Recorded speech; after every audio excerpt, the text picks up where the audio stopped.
Thumbnail देख के आपको लग ही गया होगा पता कि आज हम बात करेंगे कि पीसीओडी या पीसीओएस क्या होता है वुमेन्स में हार्मोनल इम्बैलेंस होना, इसके क्या रीज़न रहते हैं, इससे क्या क्या प्रॉब्लम आ सकती है, क्या इस बीमारी का इलाज है, ये बीमारी है कि क्या है, इसमें होता क्या है। तो आइए करते हैं इस वीडियो को स्टार्ट।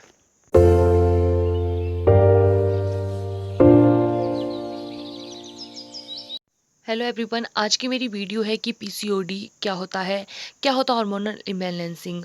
आजकल आपने देखा होगा कि बहुत सी कॉमन बीमारियां जैसे शुगर, हाइपरटेंशन, इनके अलावा आजकल जो वुमेन्स में बहुत ज़्यादा बीमारी देखी जा रही है वो देखी जा रही है सिस्ट की प्रॉब्लम। क्या होता है ये सिस्ट या पीसीओडी की प्रॉब्लम, ये दोनों सेम है या अलग है, रीज़न क्या है, तो हम इसी के बारे में आज बात करेंगे।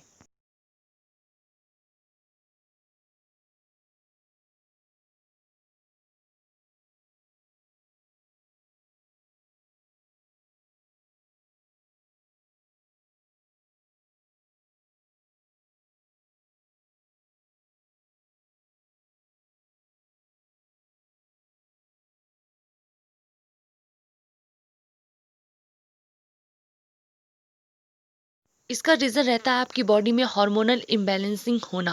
हार्मोन कौन से होते हैं? तो जो ये पॉलीसिस्टिक ओवेरियन सिंड्रोम है यानी कि पीसीओडी या पॉलीसिस्टिक ओवेरियन डिजीज़ है यानी कि पीसीओडी, ये दोनों सेम ही है। सिस्ट भी है, इसी को ही बोलते हैं। जो मेडिकल की भाषा है उसमें इसको पीसीओडी का नाम दिया गया है। होता क्या है कि वुमेन्स के अंदर जो सेक्स हार्मोन होते हैं वो दो टाइप के होते हैं। सेक्स हार्मोन मतलब जो वुमेन्स के अंदर सेक्स करेक्टर को रिप्रेजेंट करते हैं, लाइक जो एक फीमेल्स में होने चाहिए, जैसे पतली वॉइस, फिगर, जो सेक्स जो करेक्टर होते हैं एक वुमन के अंदर उसको रिप्रेजेंट करता है। तो वो दो हार्मोन्स होते हैं, एक आपका एफएसएच और एक एलएच, यानी कि एफएसएच का फुल फॉर्म है फॉलिकल स्टिमुलेटिंग हार्मोन और एलएच यानी कि ल्यूटिनाइजिंग हार्मोन। नॉर्मल की कंडीशन में ये हार्मोन एक इक्वली मतलब एक बैलेंस तरीके से आपके शरीर में रहते हैं।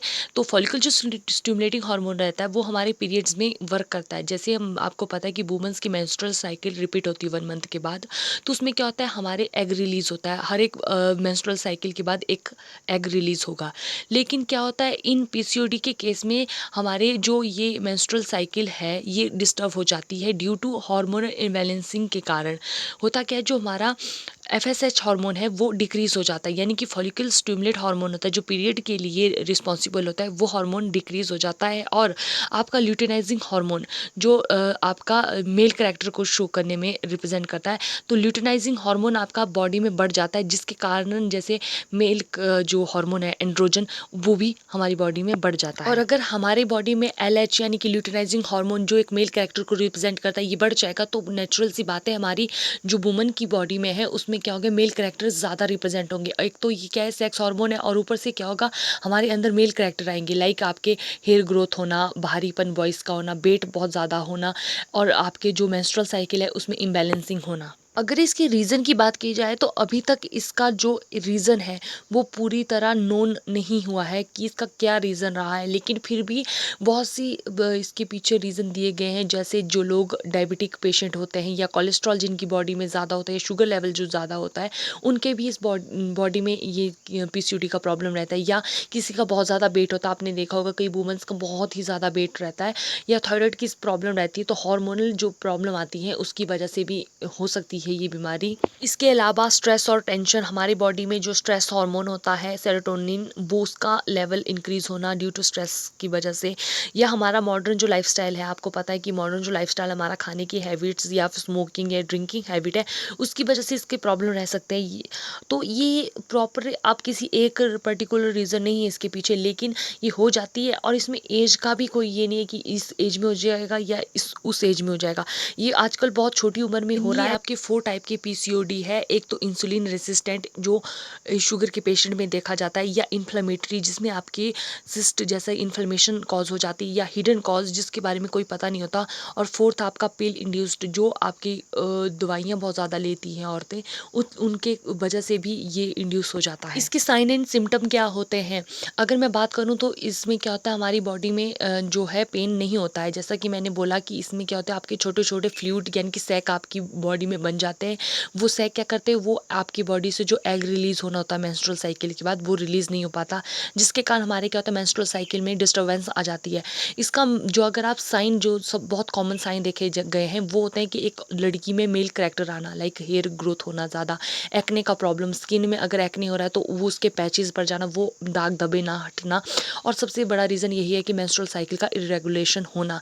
तो ये कुछ कॉमन सिम्टम है। आपको इसमें पेन नहीं होगी, स्टार्टिंग में ये सिम्टम दिखेंगे कुछ टाइम तक, अगर आपने ध्यान नहीं दिया इन बातों पे, तो उसके बाद जब आपकी ओवरी में ज़्यादा ही सिस्ट हो जाएंगे तो क्या हो जाएगा, उसकी वजह से पेन हो सकता है। उसके बाद की जो थर्ड स्टेट रहती है, वहाँ पर कैंसर होने की वजह रह सकती है, लेकिन जब वो छोटे सिस्ट है उनको क्या होता है, आप दवाइयों के थ्रू सुखाकर मतलब कई इलाज हो सकते हैं, कई बार इसको दवाई खिलाकर उन सिस्ट को जो होता है वो सुखा दी जाती है, यानी कि उन फ्लूइड के सैक जो होते हैं वो डिफ्यूज़ किए जाते हैं, समटाइम इसको रिमूव भी करा जाता है। तो ये डिपेंड करता है कि आपको किस टाइप की कितना मतलब सिस्ट प्रॉब्लम है। ट्रीटमेंट की बात की जाए तो ये भी बहुत अलग अलग टाइप के ट्रीटमेंट किए जाते हैं। एलोपैथी में आपको पता है कि किसी भी बीमारी का इलाज नहीं है, सिर्फ उस बीमारी को रोका या कम किया जाता है, तो इसमें भी यही है। होम्योपैथी में रिसर्च के पीछे कुछ रिसर्च हुई थी, जिसमें 132 जो पीसीओडी वाली लेडीज़ थी उनको लिया गया था, उनमें से 91 जो पीसीओडी लेडी हैं उनको कन्वेंशनल जो मेडिसिन होती है, होम्योपैथी में आपकी कन्वेंशनल मेडिसिन ही यूज़ होती है, उनके थ्रू ट्रीटेड कर दिया गया था। लेकिन अभी भी एलोपैथी में इसका पूरा ट्रीटमेंट नहीं है, सिर्फ आप उसकी क्या जो ये औरतों में जो मेल करैक्टर है, ठीक है, जो एक हार्मोनल इम्बैलेंसिंग हुआ है, उसको बैलेंस करने या उसको कम करने के लिए मेडिसिन दी जाती है। मोस्ट जो कॉमन इसमें दी जाती है वो होती है बर्थ कंट्रोल पिल्स।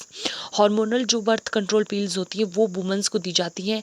ये उन औरतों के लिए या उन लड़कियों के लिए बेस्ट रहती है जो औरतें प्रेग्नेंट नहीं होना चाहती हैं, जिन लोगों को आगे मतलब बेबी नहीं चाहिए होता है, उनके लिए ये बहुत बेस्ट ट्रीटमेंट है। इससे काफ़ी हद तक हार्मोनल जो इम्बैलेंसिंग हुई है, आपकी स्किन पे जो पिंपल्स वगैरह एक्ने वगैरह का प्रॉब्लम हो रहा है, वो काफ़ी रिड्यूस हो सकता है। लेकिन जो औरतें प्रेग्नेंट होना चाहती, जो चाइल्ड अडॉप्ट करना मतलब उन बच्चा चाहती हैं, उस केस में ये जो होता है ये आपको नहीं करना पड़ेगा।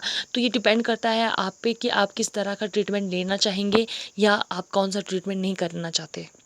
और अगर ये बहुत जल्दी आपको इसके सिम्टम और साइन आपको पता चल जाते हैं, आप डॉक्टर के पास चले जाते हैं, बहुत अगर मान लीजिए सिस्ट का ज़्यादा पंगा नहीं, बहुत छोटी सिस्ट है, तो उसको जो होता है डिफ्यूज़ करने के लिए दवाई भी दी जाती है, तो उसके थ्रू भी आप ठीक हो सकते हैं।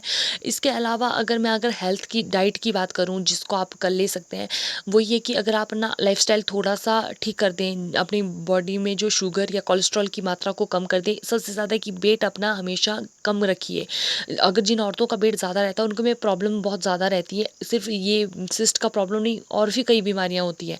तो वुमेंस को अपना वेट जो है काफ़ी कंट्रोल रखना चाहिए और हेल्दी डाइट लें, यही इसका हो सकता है। और स्ट्रेस आप कम लें, वरना इसका कोई ऐसी कोई स्पेशल मेडिसिन नहीं जिसको खाकर आप एकदम से ठीक हो जाएंगे। और ये बीमारी ऐसी है कि अगर आपको एक बार हो गई तो हो सकता है ये लाइफ लॉन्ग के लिए चले, और हो सकता है ये बीच में गायब भी हो जाए। तो इसका भी कोई प्रॉपर वो नहीं है। बस आपको ये कि घबराना नहीं है कि भाई हाँ जी हमें सिस्ट हो गया तो क्या हो गया, बस एक कॉमन बीमारी है, सब में हो रही है, और इसका कोई ज़्यादा ऐसे इशू नहीं कि आपको कोई लाइफ थ्रेटनिंग है। लेकिन हाँ, अगर आप थोड़े से केयरलेस हो जाएंगे तो फिर छोटी से छोटी बीमारी भी लाइफ थ्रेटनिंग हो जाती है। आई होप कि आज की वीडियो देखकर आपको काफ़ी कुछ सीखने को मिला होगा। तो मैं इस वीडियो को यहीं एंड करती हूँ। Thank you.